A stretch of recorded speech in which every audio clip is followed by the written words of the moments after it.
broadcasting from the Unshackled Studios in Melbourne. This is WilmsFront, brought to you by the Unshackled.net. Now here's Tim Wilms.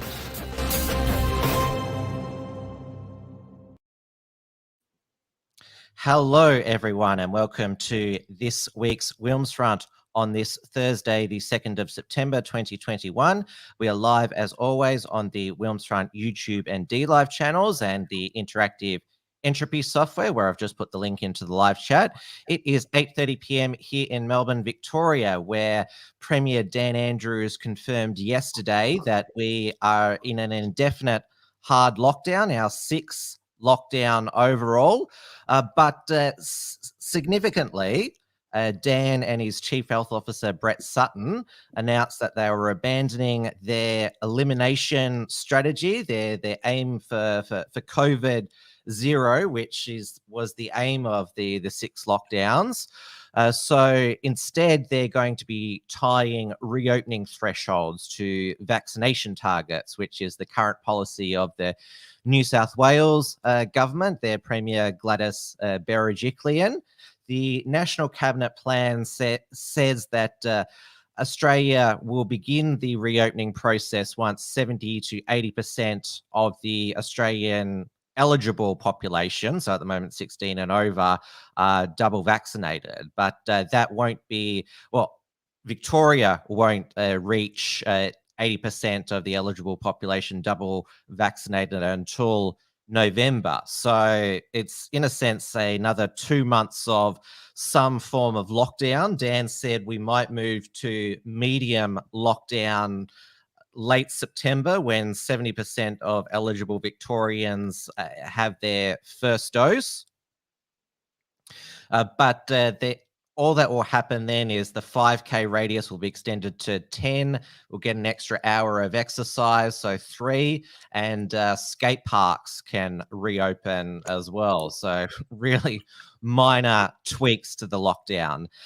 So it means that, well, with reopening not going to happen until November, Melbourne will be the most locked down city in the world and is on track to surpass Buenos Aires, Argentina. That city was locked down for a total of 234 days. We've already beaten London, who were locked down for 208 days. So tonight I'll be catching up with a fellow lockdown Melbournian. It won't be an interview per se. It'll just be a catch-up chat. Richard Wolstencroft, the director of the Melbourne Underground Film Festival and host of the report from Tiger Mountain, which is part of the Unshackled Productions family. Richard, welcome back to WilmsFront. Thank you, Tim. Thank you for having me on your show, the WilmsFront. And just like to congratulate Daniel Andrews on essentially achieving gold, the world's most lockdown. By the time he's finished locking it down for, what is it, another 2 months, that's approximately 60 days. We could be up around about, say, 280 days of lockdown. I think that's the world record, and will give Victoria a lead in the lockdown. I mean, Buenos Aires is going to have to get serious if they want to go for gold, ladies and gentlemen. You know, they're going to have to start really locking down if they want to catch up with Daniel Andrews. He's clearly going for gold for Victoria. And again, we can add this to our medal tally. But in all seriousness, isn't it absolutely shocking that Melbourne, who would have known, a city known as the world's most livable city, would be under the totalitarian jackboot of the globalist bastards who are behind this COVID crisis that began in early 2020. It's absolutely shocking. Tim? Well, what slipped through the news during the sixth lockdown is that we've actually moved up the safe city rankings, which, well, I suppose if the city becomes a police state, well, it's safe. I mean, I think it'd be safe for people like Klaus Schwab and George Soros and Bill Gates, and it's probably very safe for these people now, because, the population is completely under the jackboot of the, the plutocratic elite, which is, seems to be the only purpose of these lockdowns. I mean, obviously this lockdown we're now in, if we're going to get 70% vaccinated in a couple of months, why don't we just open up now? And then, and just maybe just say, hurry up, people, go get your vaccine if so many people want it. I mean, I think it's quite clear that these lockdowns are about coercing the vaccine. I think that left to its own devices, approximately 50% of Australians, which we've already reached, would take the vaccine, and the other 50% who are perhaps a little smarter or a little bit more dubious or a little bit more, look, let's just wait and see. I mean, not everybody who hasn't taken the vaccine is an anti-vaxxer. I mean, people are just hesitant. And obviously, these vaccines have been rushed and they've all been given authorization for emergency use authorization. I mean, they announced recently the FDA had approved the Pfizer, but no, it actually hadn't. It's just had its emergency use one extended to some other weird vaccine. It is fully approved now, the Pfizer vaccine. It was, I think, emergency. Well, I mean, I wouldn't trust the FDA anymore. I mean, these globalist organizations, whether they be the World Health Organization, the United Nations, the World Economic Forum, these are all people on the same page. These are all people attempting to kind of, enslave humanity under a global kind of system. And, it is actually a pretty weak idea, but they're sort of getting away with it at the moment. And obviously the key to enter the next stage of this global nightmare is what's the vaccine passports. And I think this is why the 70 or 80% is so important. Because think about it, say if left to their own devices, only 60% of Australians wanted the vaccine. Maybe they got 65, but 35% of Australians literally of their own free will did not want it. Now, I think that makes it very hard to have a vaccine passport when you've got almost a third of the population is not participating. So they have to get it up to 80%, you see. And then they can, when they've got 80% of Australians on the vaccine passport, then they can intimidate the remaining 20%, either to completely marginalize them, or to, attempt to force them so that they end up getting 90. I mean, I'm sure there's going to always be 10 or 20% of people who are never going to take this fucking vaccine no matter what they do. So they've probably accepted that, but maybe they want to treat them as second-class citizens. Maybe they'll give them a little gold star, that will have unvaccinated and ship them off to a concentration camp for the health of the community, of course. Australia has long had what's called a cultural cringe, but people such as you and I, we're cringing at how the rest of the Western world is looking upon Australia at the moment, both at the Victorian and New South Wales lockdown and the suppression of protests and the setting up of the quarantine camps and the mass vaccination stadium for students. And it really horrifies me that when Australia does want to welcome back people from overseas, who's going to want to go? You'll need a passport everywhere. You'll have to spend 2 weeks in a quarantine camp. This is damaging us on the world stage. This is what has happened couldn't be more un-Australian, all this bullshit. Australians are actually a pretty tough people. And I'm pretty sure if they said, listen, there's a disease and 1% of you are going to die, but we're just going to open up anyway and deal with it, most Australians would have been okay with that. But they led us into this thing where it's only a tiny fraction that had the chance to die. Now, I do think that from the start, the focus, and I really love this video by Dr. Roger Hodgkinson, a doctor from Canada. You can look that up online. Look up Dr. Roger Hodgkinson. He's fantastic. He's not a conspiracy theorist. He's not anti-vaxxer. He just, basically says the truth about what's going on. He's fantastic. So I recommend you go watch his videos. But it's so much bullshit that I don't know what the survival rate is with COVID, but it's something close to 99.96%, or 1 in 15,000 people die of COVID under the age of 65. Now, there are people who are in the danger group, which would be people over 70 and people who are immunocompromised. I think those people, it's probably worth getting AstraZeneca because that they are in the high risk group, and that maybe that vaccine does provide them some extra protection. The rest of us don't need it. And the way also too, they're giving it to young people. They're wanting to vax people under the age of 18. First of all, are they even? Doesn't that go against the Tavistock laws in the United Kingdom? That's that require what's it called? Consent when you understand what's going on. Can people under the age of 18 actually understand the possible risks? Well, infants in Australia are given a whole bunch of vaccines against polio, meningococcal. So, vaccinating children is is nothing new. No, but this vaccine has something new about it. I mean, it doesn't have long-term tests. It's something that was whipped up very quickly. And there are many people who are pro-vaccines who are still nervous about this particular vaccine because it hasn't had long-term tests. Look, I have a couple of GPs who I know. One of them, who I won't mention his name or anything, he said that he spoke positively of the AstraZeneca. He says it uses an older vaccine technology that's used in flu shots, and that like flu shots have a long-term tests done. Like, flu shots have been around for 20 years. So, there are long-term results and they seem relatively safe.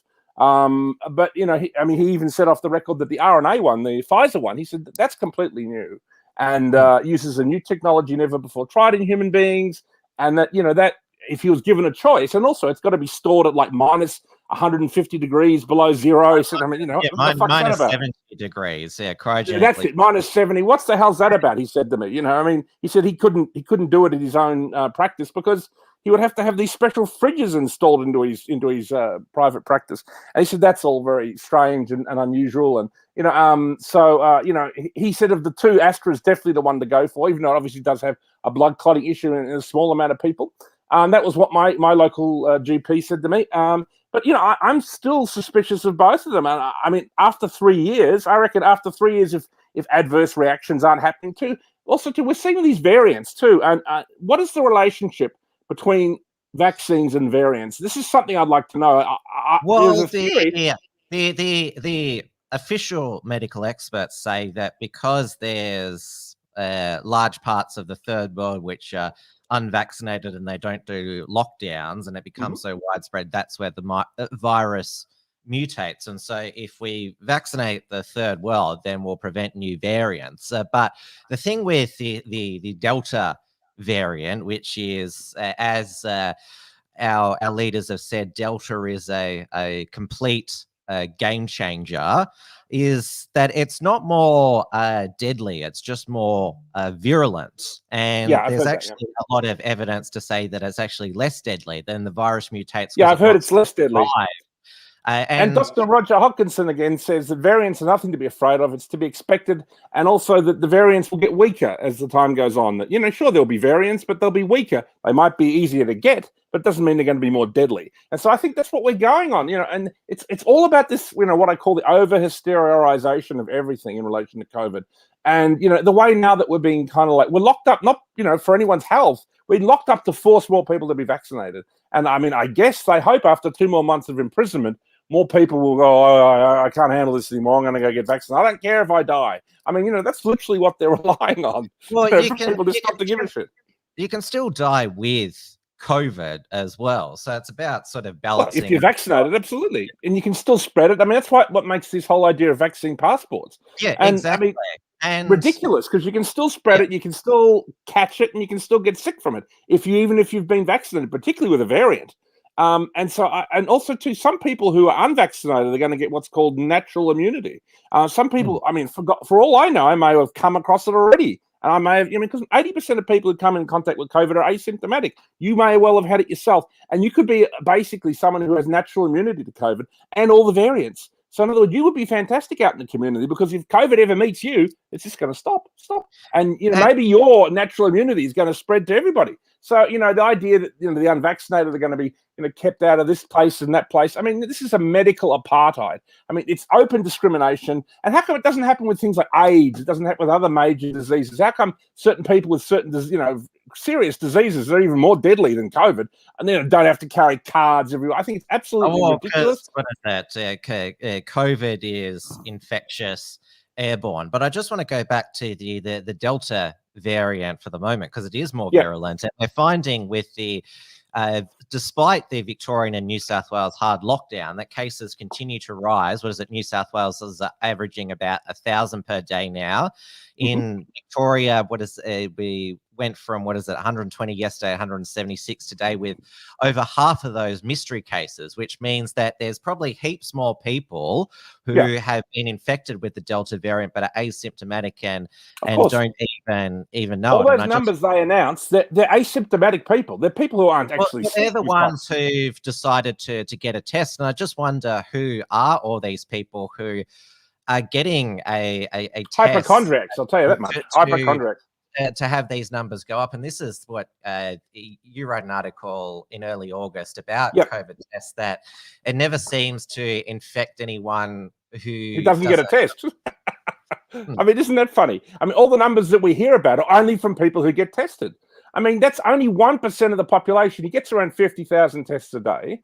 And the population of Melbourne is over 5 million, closer to 6. So under 1% of the population of Melbourne gets tested.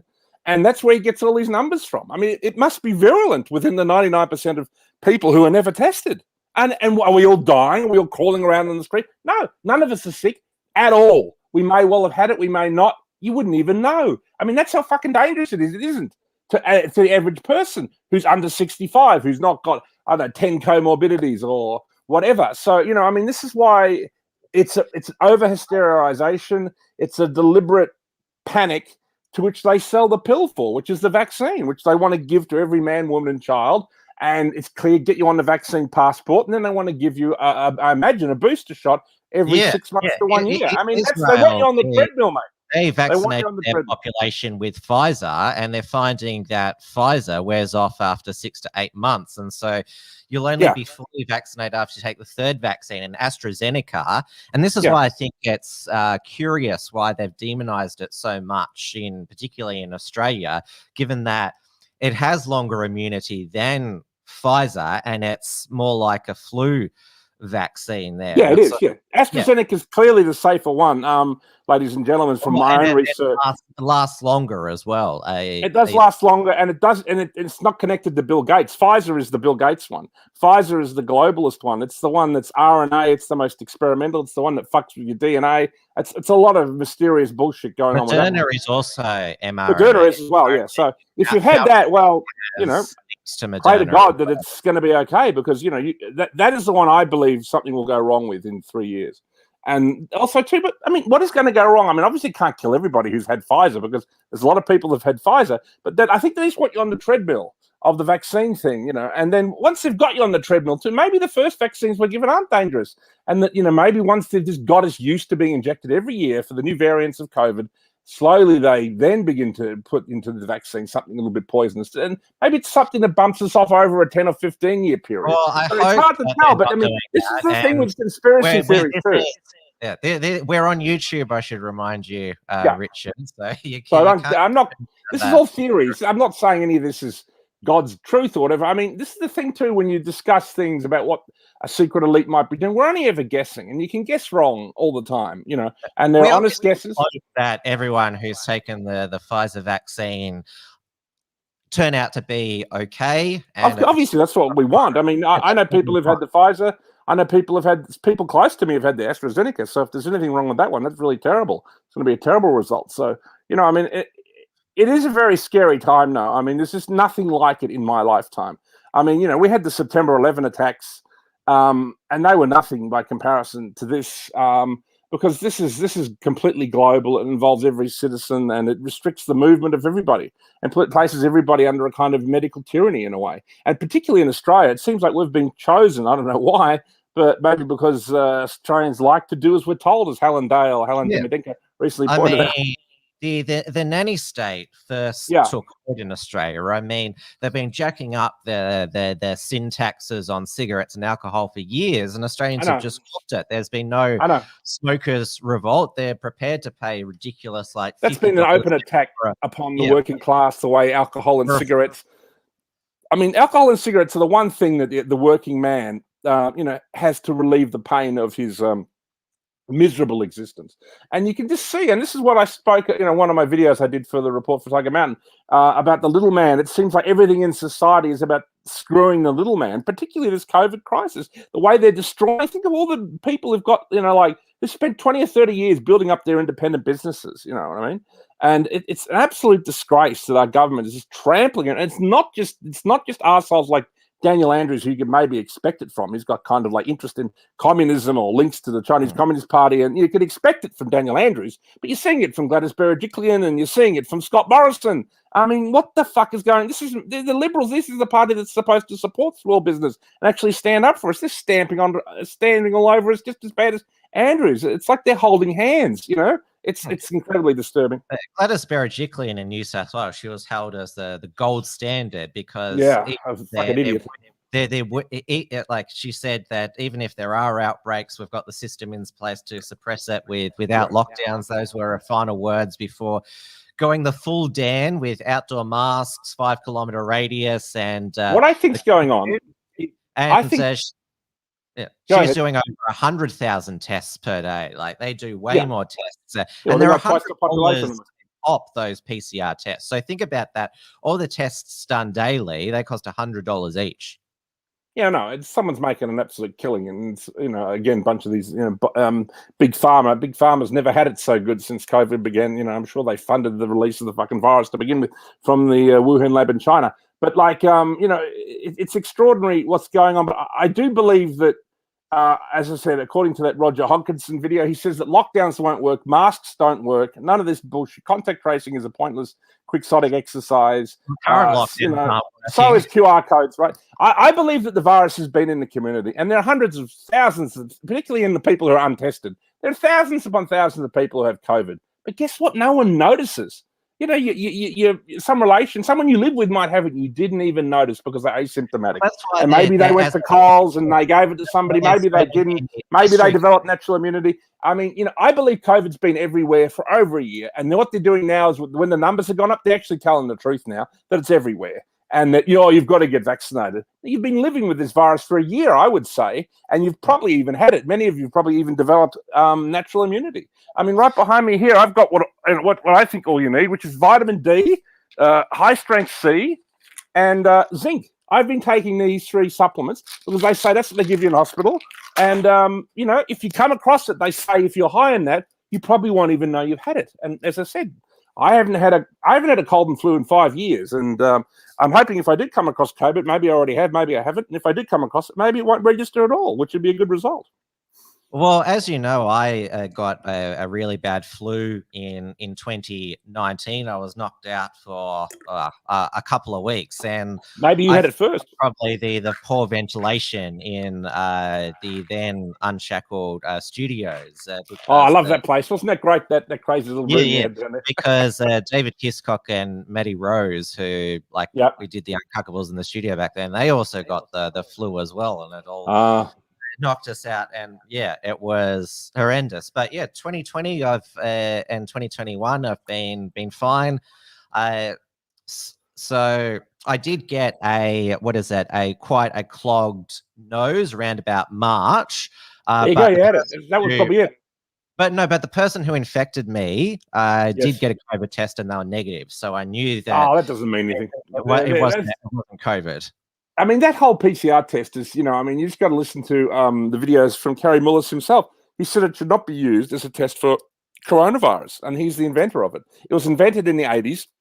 It's an incredible kind of test that's used for kind of amplifying DNA and this kind of thing. But he says if you amplify anything, you'll find an element of anything in everybody's DNA. So, it's actual, what's the word I'm looking for? Well, there's some people that as a test for COVID. Like 3 or 4 times, and it's still inconclusive. And then they do serology to work out if it's a historical infection. And then apparently the states convene an expert panel to basically sit there.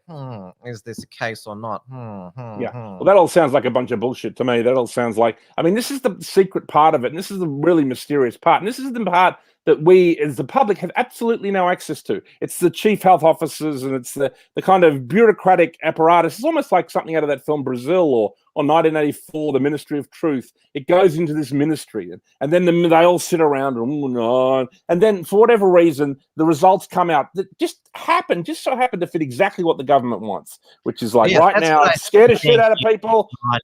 For vaccines. Our Therapeutic Goods Administration that are approving these vaccines, and then there's another Quango, the ATAGI, the immunization body, and they have all these meetings, and they took a few weeks and months to approve Pfizer and AstraZeneca at the beginning of the year. They recently approved Moderna, and it just sort of like most of the reports are there for people publicly, but yeah, these boards just should we approve this? I think the time is right. It's a quango. It's it's another bureaucratic scam, and also it has absolutely no public oversight. I mean, it's a mystery that happens behind bureaucratic doors. It's a classic, almost Communist Party thing. Who knows what happens? But whatever happens, it's what the government wants. It's like when the government wanted cases.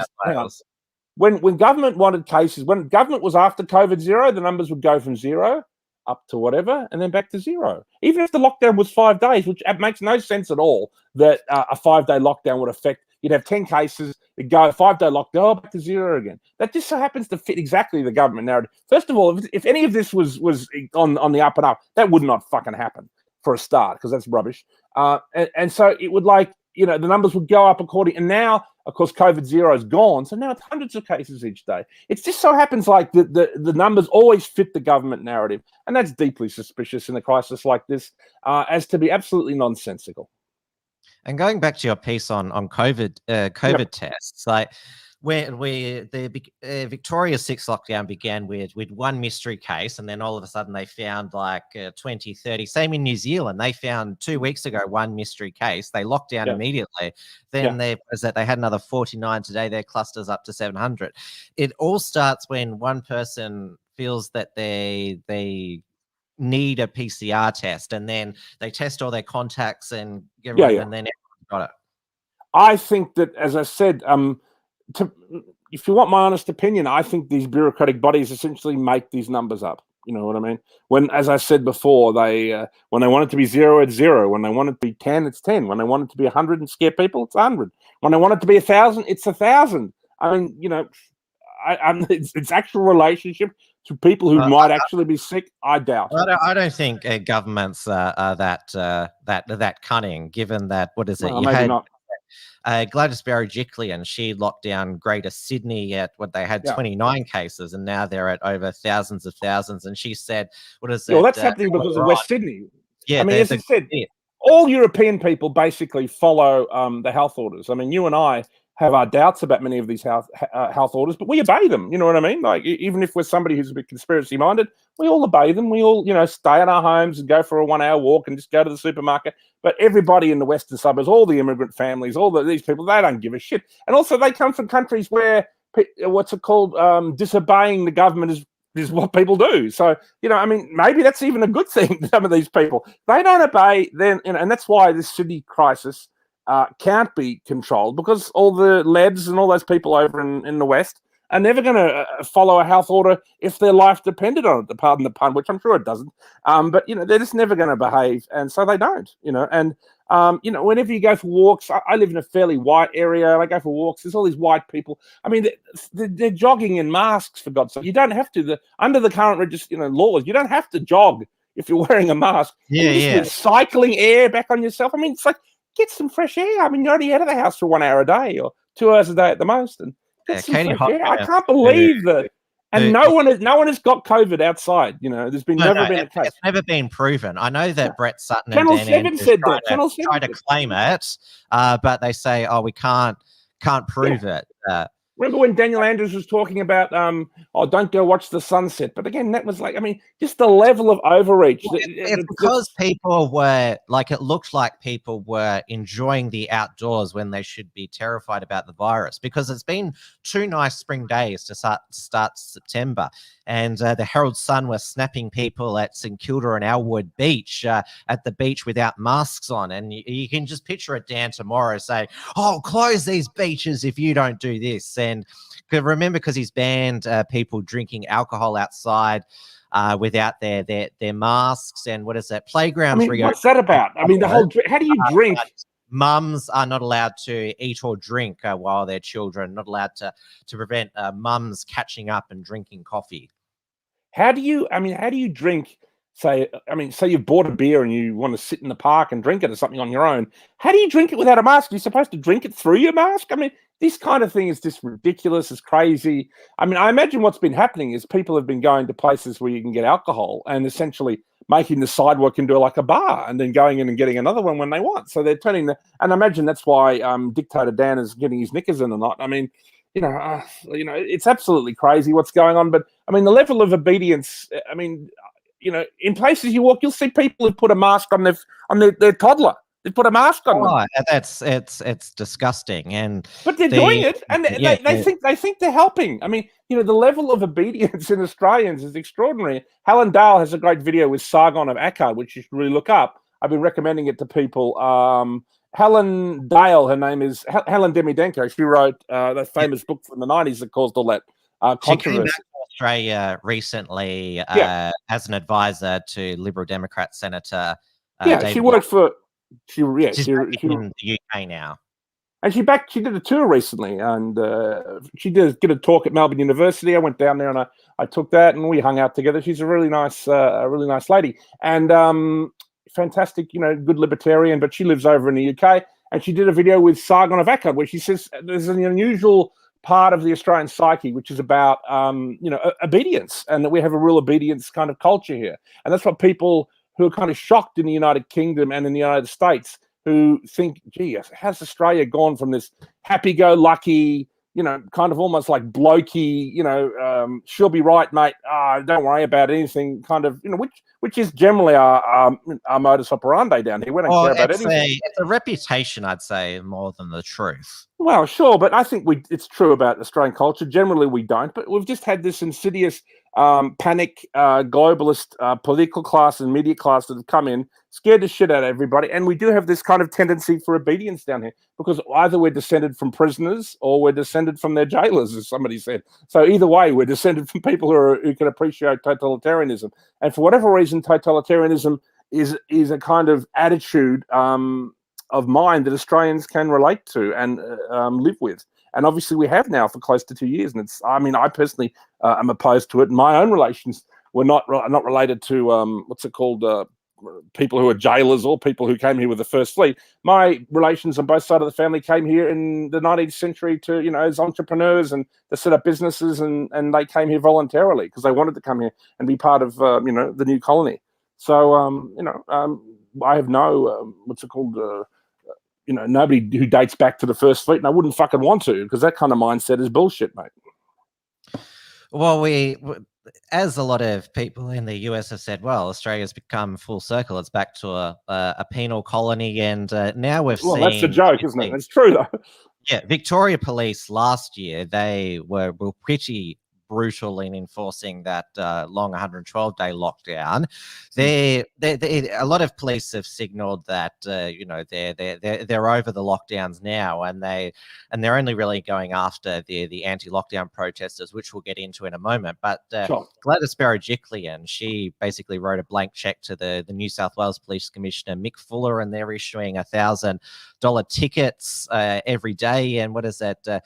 Unlike Dan, Gladys, her press conference is 11 a.m. every day, same time that they release the daily numbers. And this new, you would say, video mashup editor called Remix Matrix made this hilarious doctored video of Gladys Berejiklian for the lols, and it'll leave you in stitches. It certainly did with me.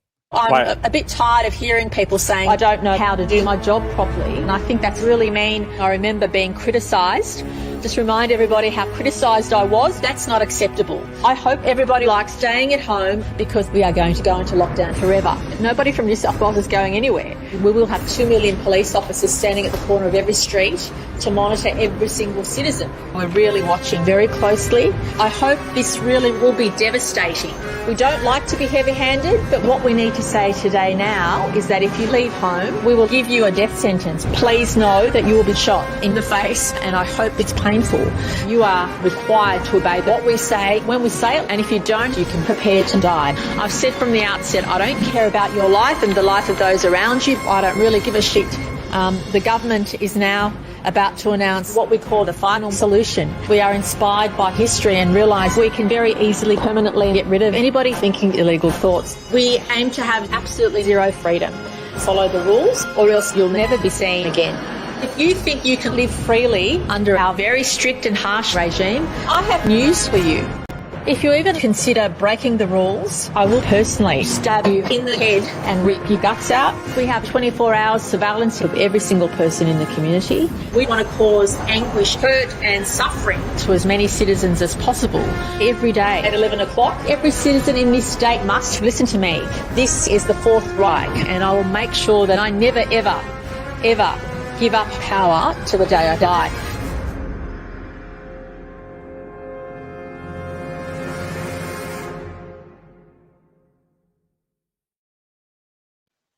Well, that was true. I mean, that's what's going on, ladies and gentlemen. That's like the. I've probably watched this about 20 times in the past day because it's just so hilarious and just burst out laughing. Like a lot of people have been saying that they're just meshing up for like inner thoughts. That's basically what it sounds like. Yeah, it does. I mean, isn't that far from the truth though? I mean, that's the scary thing. You know, how far is it from the truth? It's scarily close to the truth. Obviously, they're not quite at the point of killing people who dissent or whatever yet, but give them another year or two. So let's see where we are. I mean, with these vaccine passports and these camps they're setting up. I mean, this is a very disturbing situation, and really, it isn't funny. And Jordan Peterson has a great quote where he says, what should you risk? He said, which is like a disease where it's like you're going to kill a very small, which is 0.012 of the community or something, or do you risk a police state? He says, I know the one that you shouldn't risk, and that's a police state, because we know where that goes, and we do know where these things go, and we all think, okay, it's going to end when everyone gets vaccinated, but as we well know, that's not necessarily end, because there's going to be variants. We know that there's going to be booster shots, and there's also going to be the persecution of the unvaccinated. And we have no idea where any of these things go. But I do know that one of the things... Yeah, she's already announced a soft launch of, vaccine passports. Yeah. From September 13, 5 fully vaccinated people will be allowed to gather in public for a picnic. And, well, who's going to make sure that they've all been vaccinated, check their vaccination papers? It's going to be the police. It's just, this is the whole thing about vaccine passports too that makes it completely unworkable. As you well know, only half the people in a shop are using their QR codes when they go in. Most people just wander straight in. You know what I mean? You see it all happen. QR codes and contact tracing, it's all quixotic. I imagine when they bring in vaccine passports, that will be equally stupid. They'll have some, toothy kind of 20-year-old idiot at the front of Coles going, oh, have you got your vaccine passport? I imagine you could just go wave your hand and there it is, or wave your phone, or you could just take a photograph of somebody who is vaccinated in the family. Wave that at them, for God's sake. I don't know, but there's going to be 100 ways around it, hopefully, anyway. And, it's vaccine passports. It's going to require the people to enforce these things. Do we want to live in a police state where essentially everywhere you go, it's like, papers, please, you know what I mean? Well, I know that Gladys, she's been pretty clear that she wants employers to, force their employees to be vaccinated. And she's also promised in 6 weeks that pubs, restaurants and hairdressers will reopen only for the vaccinated. It's interesting that Dan and Brett Sutton here in Victoria have said that they're not really in favour of vaccine passports because it's... it is discrimination. Yeah, it is medical discrimination. Yeah, and he said, Dan said yesterday that he thinks that vaccine passports will be like a market thing that companies decide. But the only reason that a lot of companies will implement vaccine passes is because they don't want to get shut down again with another lockdown. They'll do anything it takes so they're able to keep trading. The thing that, it struck me from day one with this health crisis is the way they could lock us down.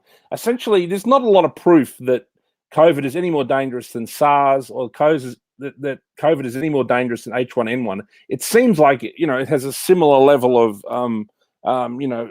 bad effect on people. And these diseases have been in Australia. They haven't been in Australia as widely as like they were in Asia, where SARS and H1N1 were a lot more widespread. But they were here, and like H1N1 killed something like 20,000 people in Australia. 20,000. COVID's killed 1,000 in Australia. And that's even if you take the people who died with COVID, not from it. You know what I mean? So I mean, Well, what's going on here? How come we didn't? Did you even see one story on H1N1 being in Australia? One single story. I didn't even know it was here ever.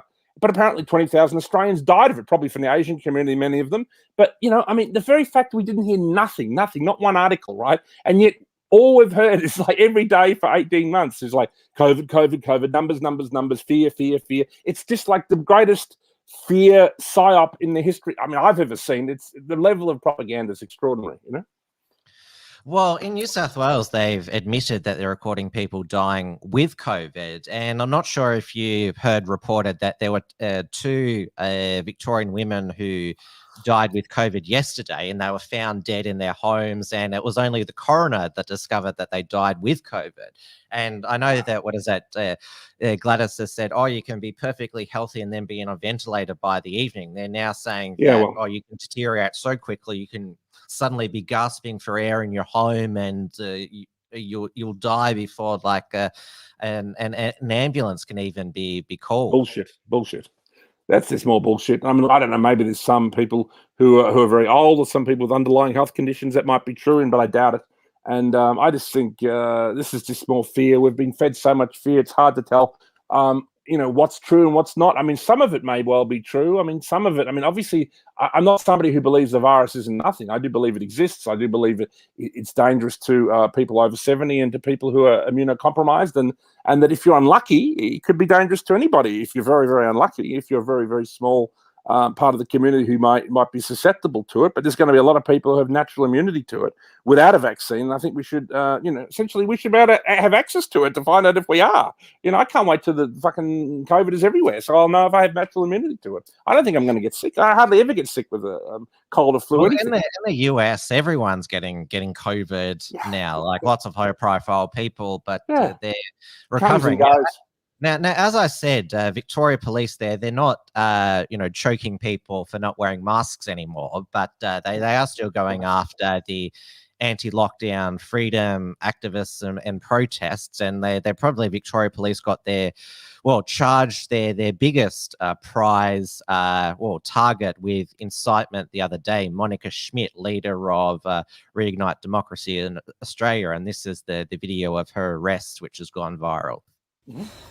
I've just been pulled over by the cops, probably because I'm outside of my 5Ks, but we'll see what happens. So I just thought I'd put the live stream on just in case.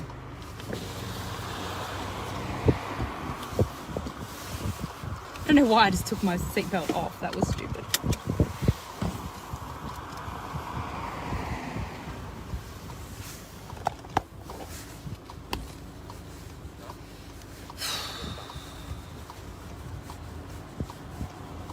Hello, Monica. Hi. How are you doing? Good, you? We're just from the Springvale Police Station. Sure. At the moment, we need to have a chat to you about a matter of incitement, so I need to place you under arrest for that, okay? Pardon? At the moment, you're under arrest for incitement. Have you guys been following me? You do not have to say I do anything, but anything you say to you may report and give evidence. Do you understand that? Do you understand that, Monica? No comment. Okay. Please share this video as much as possible. Right. Monica Schmidt has just been arrested for incitement. Turn the car off for me, please. The phone, we're seizing that car off.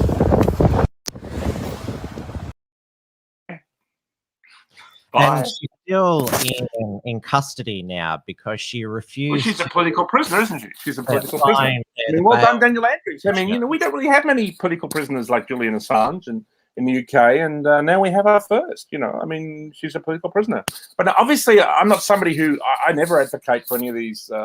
What they call protests. I have nothing to do with them. I've never been to one. I wouldn't go to one. As I said, though I don't agree with them, I follow the health dictates. And we are allowed to protest online and voice our opinions, and that's also a safe way. Well, you're allowed to dissent online, yeah. And that's the way I've kept it within the broad framework of that, and I think that's a safe way to do it.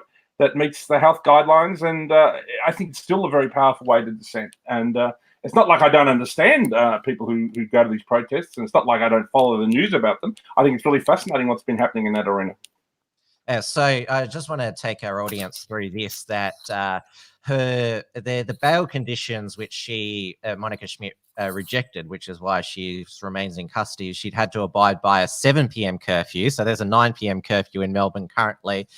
Daniel Andrews sent her to bed early. She been a bad girl. She got to bed to go to bed at 7 o'clock. Abide by their chief health officer's directions and not incite anyone to breach those directions or publish anything that might incite breaches. She also had to remove any material previously published online that might incite people, not attend protests, and had to wear a mask when outdoors unless she had a medical exception. But Victoria Police, they also wanted, as part of their bail conditions, and the magistrate refused, a call for Reignite Democracy Australia's social media accounts to be deactivated, an order which would have prohibited online discussions about lockdown measures. The magistrate, Ms. Bazzani, said those two proposals overstep the mark.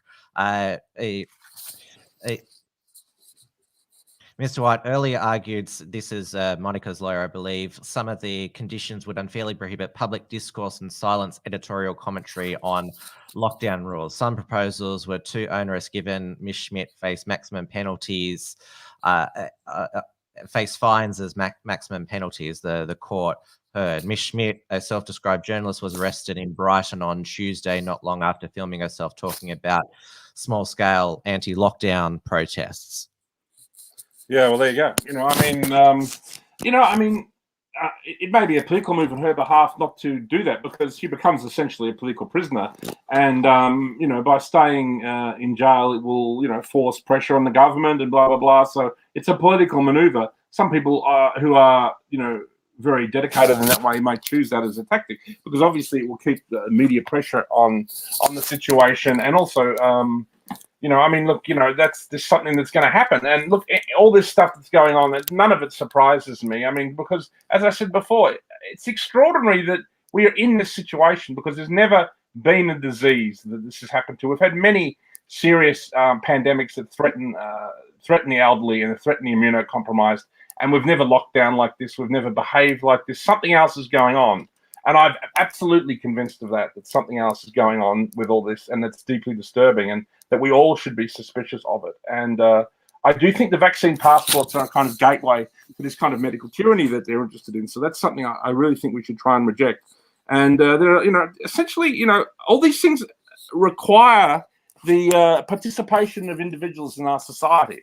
And it's like, for example, in the Soviet Union, when you wanted to go against the government, you didn't make videos about it and you didn't get online or whatever and speak out about it, but you could sabotage the system in 100 different ways through personal disobediences and things like this. This is the kind of the way that people were dissidents within the Soviet Union. We should be studying this, because we are living right now, sadly enough, in a free country under a kind of system that is not dissimilar to the kind of systems that exist in some communist countries like China to this day, and that existed in places like the Soviet Union. And to some extent, we're even worse, because, I don't think, the level of totalitarianism at times in the Soviet Union is as bad as what Victorians are going through right now, and even some people in New South Wales. Just let that thought rattle around in your head for a little while.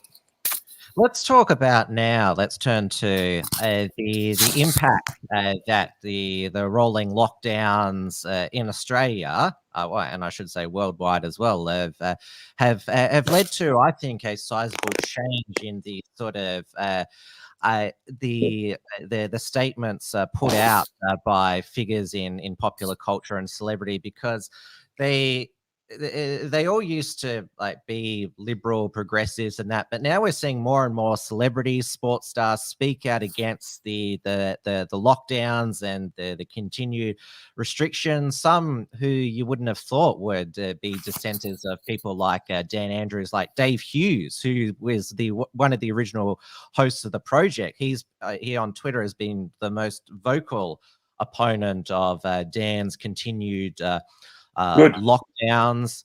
And we also have Hughesy. I've always liked Hughesy. He's a good bloke. I've met him a couple times. The AFL players who, they probably have to get swabbed every day or something. Whatever happened to the anal swab? Klaus Schwab. I think he still got the anal swab, but that didn't work. Yeah, beginning of the year, I thought China thought... Bend over for the Schwab from Klaus Schwab. China thought at the beginning of 2021, hey, we got the whole world to copy our police state lockdown that we did in Wuhan. Let's see if we can get them to bend over and take it up the arse. But it didn't. That was too much for too authority in the West. No, we're not. I can't see many Australians dropping their decks. We're not sodomizing our citizens with a. No, that's a few years away at least. That's year 2 or 3 of the Great Reset. We're not there yet. But I did learn from a guest who actually lives in China, Andrew Abraham. He lives in China, and it's mandatory the tests when there's an outbreak. They test like whole cities, and he said no, I didn't get anal swabs. So it might have been a psyop. They're probably just doing it like. Well, do you remember when this thing first began? Do you remember when COVID first began, and we heard about it in the news? It hadn't gotten outside of China, but they had people who were like dropping dead in the street from COVID. I mean, that was bullshit. Look, no one ever dropped dead. We just said that people are dropping dead at home from Delta. No, that's rubbish. And also too, you've got like people in like hazmat suits were like walking around and they were like fumigating the streets. Remember that? That was like, and they were, it was, and all this stuff, and they were like dragging, screaming people away. I mean, this to me looked like a psyop. It looked like the kind of news. And also the way recently we had some people in these hospitals who were supposedly COVID patients who were like young people, 30s or 40s, and who were dying of COVID or were very, very sick with COVID. And then they found out that these people were all actors, and they were like crisis actors. And then people had their names. Some of that, where they've claimed some patients are actors, a lot of that is fake news, disinformation from the other side. There is disinformation coming from the anti. Sure, there's disinformation coming from they announced the people's names. They said, I mean, on the news piece I saw, there was like, it said, I'm so and so. I had the person's name and at the Concord Hospital, right? Then they rang up Concord and said, is this person there? Has they ever been there? No record of this person. I mean, I wouldn't take a viral clip like that at face value. Well, sure, but like even if it's not, I mean, it's question everything. I believe in a thing called true fake news. Do you know what true fake news is? Something may not necessarily be true, but it's generally true. You like say, so that's what I call true fake news. It's like if a specific thing might not actually be true, but it's generally true. Like of this whole situation, that there's so much bullshit going on, that there's so many lies, so much misinformation, etc., etc. That's what I call true fake news. So I don't care whether that was true or not, because it's generally true. Because there's a lot of bullshit going on in relation to this crisis, in my humble opinion. Of course, I could be wrong, but I think that's pretty obvious by now.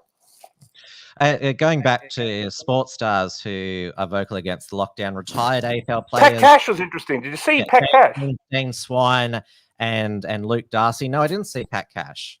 Pat Cash did a great one. He had this really sit-down interview about COVID, and he said, "Look, the thing that strikes me as being unusual is that they're making all these sports stars get the vaccine, but we're some of the fittest people on the planet." He said, "I'm still very fit myself. I play, I don't play at the level I used to play, but I still coach, and I'm a very fit person. Like, if I was to come across this disease, it's never going to affect me.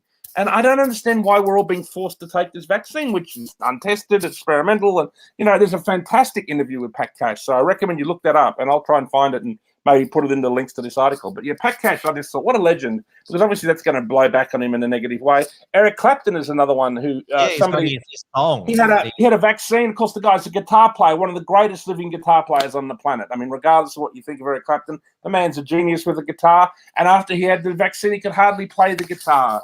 I mean, what a human tragedy. It's like Jimi Hendrix. If Jimi Hendrix was still alive and they give him the vaccine and he can't pick up a fucking guitar, that's literally what it's like. So, don't tell me these things have no negative side effects, but some people they do. And if it's taking away Eric Clapton's ability to play the fucking guitar, that's a serious situation in my book. His anti-lockdown anthem is called "This Is It's Got to Stop," and we had and Van Morrison is another one. He's totally come on board. Have you seen Van Morrison? He did this great video song called Who Owns the Media or something, which we all know who that's about. And Van Morrison did a whole album of great songs that are very red-pilled and very, I guess you would say new right. So against lockdowns, against the vaccine, and against what just happened with Donald Trump, the people who unseated him and all that stuff. So Rob Schneider, he's been outspoken against both the lockdowns and the vaccine strategy. I mean, his comedy is I'd say questionable. But Rob Schneider. Rob Schneider, what is it? What is it? Bruce Gigolo. He was in that. He played that. What is it? That Gigolo. What he's in a lot of Adam Sandler movies. I can't stand Adam Sandler. Yeah. I never watched him. I only seen Punch Drunk Love. That's the only Adam Sandler film I've ever seen, which I quite liked. So that's it. We going back to Australia. Andrew Bogut, who's a famous Australian basketballer, he came out recently and said, somebody tried to offer me money to, be in a PSA stay-at-home ad. We also had a local young musician, Tones and I, make an Instagram post against the lockdown, and you have to put all this in context for these celebrities. Busta Rhymes, you see, Busta Rhymes, this really good rapper. He gave you one of his first live concerts, and he just said, "COVID can suck a dick," and he said, basically keeping apart can suck a dick. What are these people are fucking afraid of? And this is the first time I've seen a face in 12 months, and he was just delivered this fantastic rant. Go look up Busta Rhymes and the rant he gave. So there's many people from many different communities all over the world that have had enough, and we've had enough. Yeah, for celebrities to say this, this is legit of them. This is legit studying because to go against a narrative for a celebrity who could lose a lot of followers and popular backlash, good on them, because this is exactly. I agree. And you've really got to put your career on the line, because it's going to be against what the mainstream media and all their all their managers and all their mainstream media contacts, and also music industry, film industry contacts would like them to say. So obviously it must come from the heart, otherwise they wouldn't be saying it. There's another great rapper out there called Tom McDonald. The guy's covered in tattoos. He looks a little odd, but he's a full-on anti-globalist, everything. Yeah, he's great. He's pro-Trump, and he's basically inherits the mantle of Eminem. Early Eminem reminds me of this guy. I mean, because Eminem now is all pro-Biden and does whatever his Jewish manager says, right? Probably the guy's been blackmailed 100 times by now because he's been famous now for 20 years. But this Tom McDonald guy, and Eminem recently produced a song by Tom McDonald, which I thought was daring. So maybe even Eminem's a secret rebel. I mean, many of these celebrities who come out and spread the official message, they might be rebels, but many of them are blackmailed, many of them are bought, many of them are in debt, and so have to, toe the government line, say what the government want them to say, because they have no other option because of various points of where they are in their career, or, as I said, various forms of blackmail that might be owned against them and stuff, blah, blah, blah. So, that's why I do think it's fantastic when celebrities speak out against it, and when, and more power to them, I say. And obviously, comedy, the quality of comedy is quite poor. It's very politically correct, but we still have a few larrikin comedians. Probably the greatest one that we have is Paulie Fennick, who created Fat Pizza and Housos. Last year, he had Housos versus the virus. This year, he's back with Fat Pizza back in business, where he comes back to the pizza shop that's based in Hashfield after a year on an island with Jeffrey Haberstein. Who's that, Jeffrey Haberstein? But I love Paulie Fennick. Sorry? Yeah, and I'll just play because he's basically satirized in advance. This was this was all filmed earlier in the year. He wants to film another Houso series, but can't because of the Sydney lockdown. But this is it starts September 8th on 7 Mate. This is a sneak peek at the new Fat Pizza. In other news, Hashfield will be locked down for the 15th time in 3 months due to a cluster of virus cases. More lockdowns. It seems this man, Lino Falzoni, This is bullshit! a security guard at the Hashfield Virus Quarantine Centre, had sex with infected prostitutes who had just flown back from Lebanon. Of course it would be Lino, the idiot. It's alleged he snuck them out of quarantine and went on a pub crawl around the area. And I got him that security job through my mate on the council. We will enforce a strict lockdown as of 10 p.m. tonight. Only bottle shops, service stations and supermarkets will remain open. so 15 lockdowns. It doesn't seem so absurd now. That what is it? No, absolutely not. It's completely on the money. I think that's hilarious, and good on Paul Fennick. I love his shows. I love the Household Show. What's the name of the woman who plays the lead on the Household Show? Plays the lead woman. Shazza. Her name is on. I'll look it up. You look it up. And but yeah, I was in a short film that was made connected to the Melbourne Underground Film Festival, and she was in that. And she's a real top chick. She's actually a really attractive girl, actually, and a really cool young actress. And she really puts on that. Eldor. Yeah, that's Eldor. Yeah, she puts on all this stuff to make herself look like the Bogan from Hell, but she gives a fantastic performance. It's a really gutsy performance because it's an attractive woman making herself look, it's great. I just love it. It's real, as you say, larrikin humor and very Australian, and more power to Paul Fennick. His shows are fantastic, and it's great. He gets them on the ABC and SBS, which is like, he's on seven, mate now. I don't think SBS would ever have him back now. They wouldn't have him back now. All right. Well, he used to be at one stage, I think, yeah. So, yeah, I can show you some of the films I've been watching in lockdown. Would you like to see some of my media tips? Yeah, you've got basically, you and I, lockdown is a bit more bearable because I got a lot of books and movies. We don't have children, and these are the people who are suffering during lockdown. Families. Yeah, we don't have anyone to annoy us like that, so it's convenient, So I've been reading June. I'm nearly finished June because there's a new film version of that, and obviously I love the David Lynch film, so there's a new box set of that coming out, so I've got that on order at the moment, and there's some great film noir. Film noir is a very interesting way to get through lockdowns. This is a new box set that's out locally from God knows who. Imprint, I think, do this. Fantastic film. This film was fantastic. Plunder in the Sun with what's his name? I love this actor. Glenn Ford. He was in it. Plunder in the Sun. It's basically almost the inspiration to Raiders of the Lost Ark, right? And this one, Private Hell, is about police corruption. Fantastic, very good for what's going on at the moment. The City That Never Sleeps, well, that used to be Melbourne, and now it's certainly not any city in Australia. And this one here, Hollywood Story, which is a William Castle film. These are all fantastic. This is another film noir box set I've been watching. Just all fantastic stuff.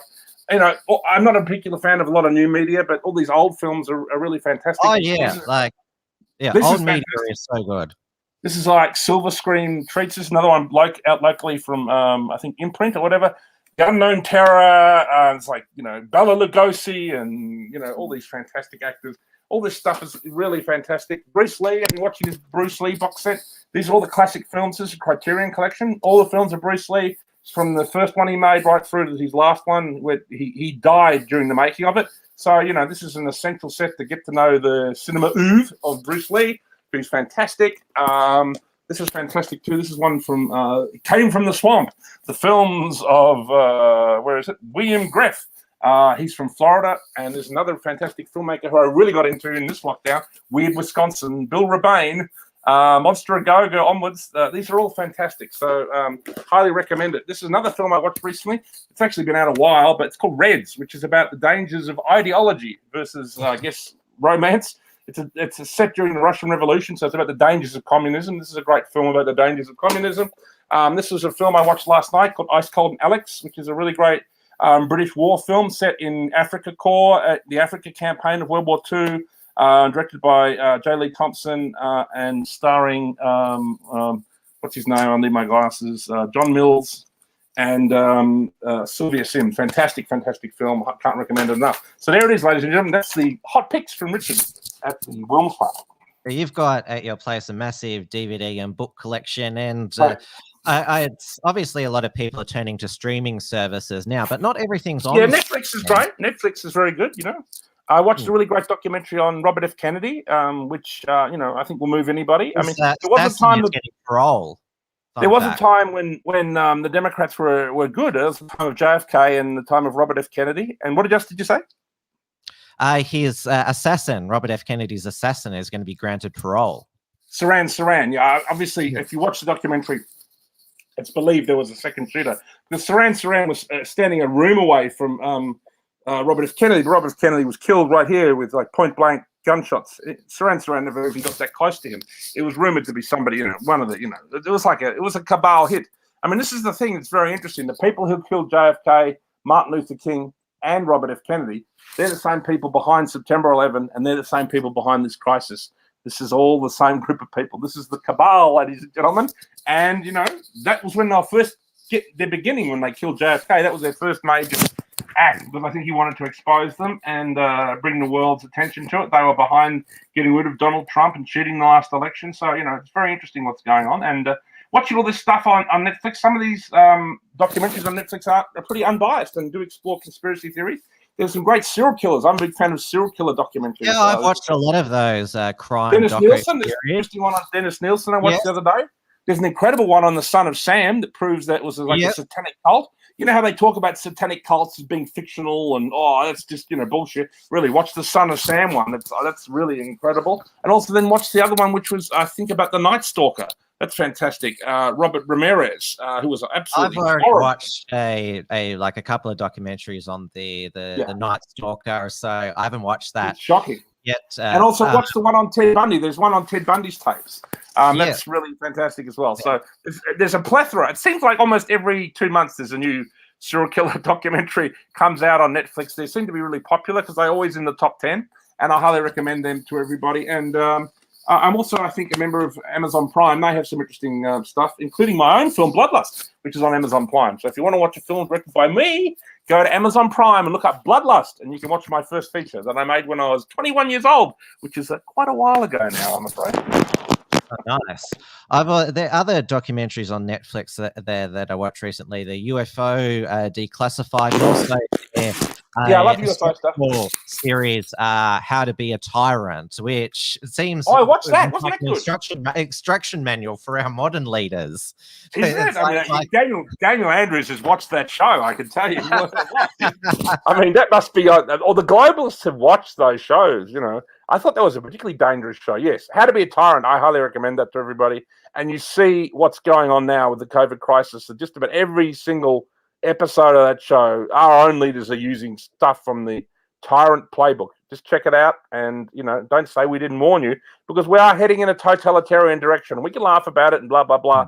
And look, hopefully it does go away with this crisis. I don't know. Maybe we're going to get the vaccine passports, and maybe we're going to reach 70-80%, and things will go back to normal.